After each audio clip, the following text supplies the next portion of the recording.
سلام، صبح بخیر ایران.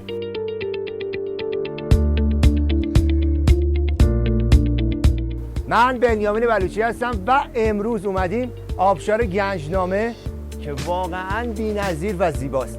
با من همراه باشید. امروز به آبشار گنجنامه در شهر همدان سفر کردیم. آبشار گنجنامه اومدید، میتونید با لبو بخورید، باقالی بخورید. یه ذره جلوتر هم بیاید، اینجا چای آتیشی هم داره که میتونید هم از گرماش میتونید سرما استفاده کنید، هم که یه چای آتیشی خیلی خوشمزه میل کنید.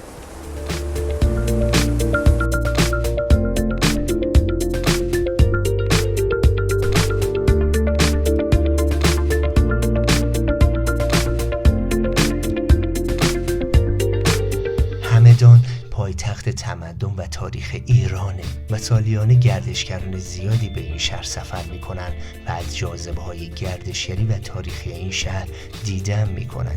به علت اینکه همدان در منطقه مرتفع قرار گرفته، از آب و هوای بی‌نظیری برخورداره. یکی از زیباترین مکانهای طبیعی شهر همدان آبشار گنجنامه است.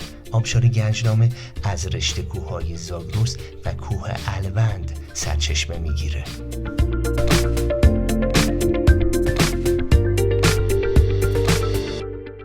اطرافش برای گردش و تفریح مکانهای تفریحی داره، امکانات هم داره. حالا یه سری شهربازی داره برای بچه‌ها، برای خانواده‌ها و برای طبیعت گردان اگر دوست داشته باشن کوهنوردی. و حالا یه خورده مسن‌تری که پادرد دارن، تلکابین هست که میتونن با تلکابین برن، حالا برگشتش رو پیاده بیان یا با تلکابین برن با تلکابین بیان. صبح بخیر ایران.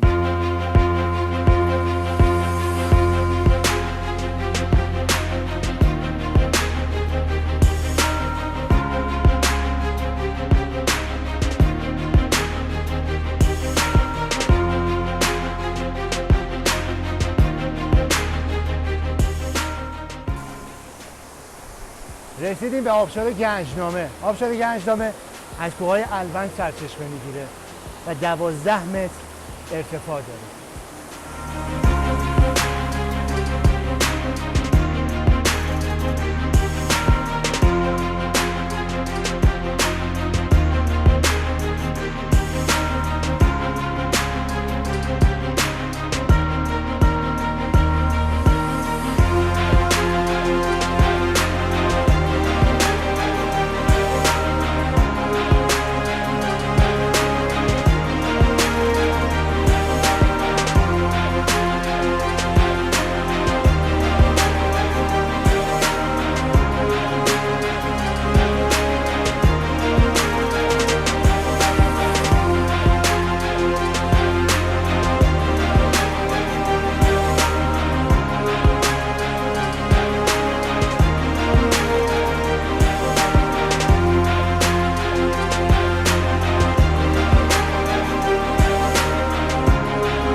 در کنار آبشار زیبای گنجنامه کتیبه هایی قرار داره که برای زمان هخامنشیانه.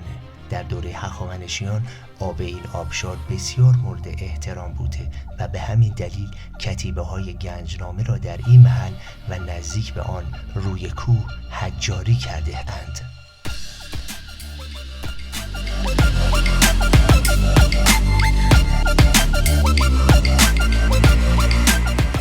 در کنار آبشار زیبای گنجنامه امکانات رفاهی و تفریحی بی‌نظیری قرار داده شده که لذت سفر به این آبشار را چندین برابر می‌کند. خب با آقا فرشاد داریم میریم سوتمه سواری. قرار شده یه هیجان خیلی باحال. گفت یه کار می‌کنم بترسی ببینم این اتفاق میفته یا نه. باید دید.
سید ما الان جان. تو چه ارتفاعی وایسادیم؟ ما الان تو ارتفاع 2850 متر از سطح دریا.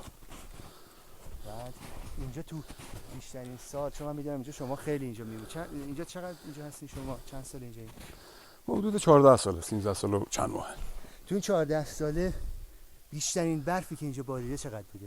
بیشترین برف حالا ارتفاعی که تو این دره مقداری بیشتر، مثلا تا 2 متر 2 متر و نیم میاد، ولی تو اون سینگی‌ها و یال کمتر میشه. درسته. مثلا یه جاهایی که کولاک میخونه ارتفاع برف تا 6 متر میرسه. مثلا اون ساختمان میره کلا تو برف، ما تونل میزنیم. حالا ما خوش شانس بودیم که اولین برف اصلا برف آذر ماه الان، حالا برف دی مانده، برف بهمن مانده. کوهستان الوند بیش از 3000 متر ارتفاع دارد. کوهستان الوند همچون دیواری عظیم از شمال غربی تا جنوب شرقی همدان را احاطه کرده و وسعتی بالغ بر 1300 کیلومتر مربع را دارا می باشد. قله‌های الوند از شهر همدان کاملا قابل رؤیت هستند. در شمال و شرق رشته‌کوه الوند دشت وسیع همدان واقع شده و در ناحیه جنوبی و غربی الوند دشت اسدآباد و دشت توی سرکان قرار دارد که تا دشت وسیع نهاوند گسترده شده اند.